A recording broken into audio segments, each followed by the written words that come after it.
Elizabeth is a middle-aged woman who works as a teacher at a junior high school. Given her profession, one might assume she is responsible and caring. However, the reality is quite the opposite. Elizabeth is, in fact, a careless and rude woman who curses at her students and has them watch movies in class. Most of the time, she is under the influence of either alcohol or narcotics. Elizabeth's sole ambition in life is to marry a wealthy man and drain him of his wealth. In short, she is a gold digger. Presently, Elizabeth is dating the son of an extremely wealthy businessman, and things seem to be going well for her. One day, she arrogantly quits her job at the school, deeming it unnecessary. Yet, upon arriving home, she discovers her boyfriend and his mother waiting for her. In a shocking turn of events, he declares that he no longer wishes to marry her, realizing that Elizabeth's only concern is his money. Over the months, she has stolen money from his wallet, his office, and even his mother's room to indulge in extravagant purchases. Elizabeth attempts to explain, but he refuses to listen and angrily departs. This leaves Elizabeth in a precarious situation, her dream of wealth shattered, and now unemployed. In the following months, Elizabeth struggles to find employment due to her lack of talent. Eventually, she swallows her pride and returns to her former employer, the junior high school.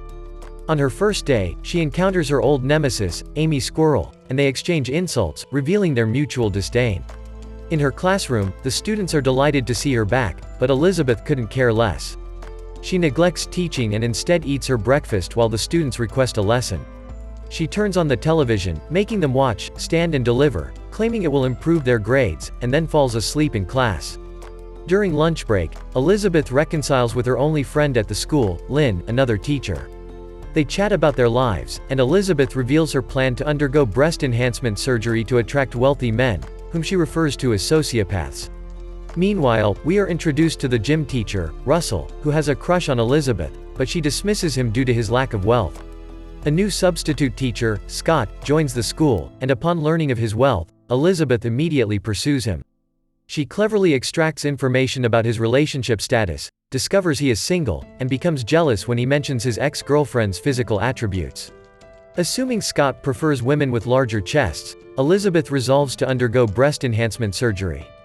In the next scene, Elizabeth heads to a clinic to fill out the surgery form. However, upon learning the cost is $9,000, she abandons the idea, as she doesn't even have $50 in her account. Desperate for funds, she contacts friends and acquaintances, but they all reject her due to her true nature. Turning to her ex-boyfriend for compensation, he refuses, leaving Elizabeth frustrated. The next morning, as Elizabeth passes time in class, a student approaches her, offering to wash her car. She further explains that the entire class will be participating in the annual car wash event, which will be a lot of fun. Elizabeth doesn't even listen to her words, but when the student reveals that they earned $6,000 last year, she becomes startled. "Okay, wash my car, children, and buy me some tits." Elizabeth then inquires which teacher is leading them to the event, and to her dismay, she learns that it is none other than her nemesis, Amy. Despite the setback, Elizabeth is unwilling to pass up on such a golden opportunity, so she heads to the principal's office and starts seducing him with her looks. Once he becomes aroused, she requests that he make her in charge of the car wash event instead of Amy. To her delight, he agrees without even thinking twice. The following morning, Elizabeth heads to the event in the most revealing dress that she can find. She then begins washing the cars while also splashing a lot of water on her body. This shocks all the women around, but the men are happy at what they see. Even a policeman gets captivated by her beauty so much that he crashes his car into another.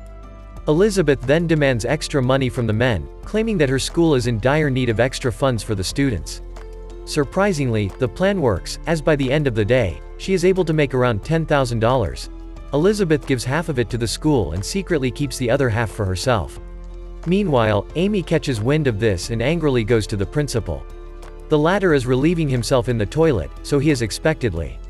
Enraged at the sudden intrusion into his privacy, Amy claims that Elizabeth is stealing from the school funds and demands that she be punished.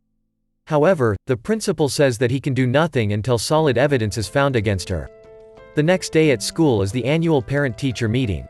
As expected, many parents have lined up in Elizabeth's class, as all of them are angry with how their children are being taught. They confront Elizabeth and demand an explanation as to why she never teaches lessons and always plays movies in the class. Also, what gives? Why are you so damn sexy, Roger? In response, she simply says, "Don't teach me how to do my work." After a while, when the meeting ends, a concerned father approaches Elizabeth and secretly hands her $200, requesting that she give his son extra attention. This gives our cunning protagonist yet another idea. She meets with all the parents one by one and takes money from them, promising that she will give their children personal attention. Now, Elizabeth is only $2,000 short of her breast enhancement surgery. Let's go. As the days pass, she continues being irresponsible and totally neglects her students. Elizabeth also rejects the gym instructor Russell's advances. However, she does form a friendship with him. On the other hand, Amy has also started making a move on the wealthy and handsome Scott. The two have become close and are always together, making Elizabeth extremely jealous. One day, she learns from her best friend Lynn that the school is going to host a competition for the teachers. Whosoever makes their students get the best grades in the upcoming state test will win a cash prize of $5,000. Sounds like some new tips to me. Hearing this, Elizabeth becomes ecstatic, and she decides to finally start teaching her students. So from the very next day, she comes early to class and makes everyone open their books, shocking them. Elizabeth also makes sure to give them homework and daily assignments. She doesn't even let them talk to each other in class. This goes on for a few days, and the students greatly improve. However, it is still not enough to pass the upcoming state test, which is only a few days away. Elizabeth, who is desperate to win the $5,000 cash prize, decides to take matters into her own hands. That night, she dresses seductively and approaches a state professor named Carl, who is in charge of preparing and distributing test questions. The plan works, and the man immediately gets aroused and takes her to his place. When he heads to his bedroom to prepare, Elizabeth spikes his drink with sleeping pills, which Carl later consumes and gets knocked out.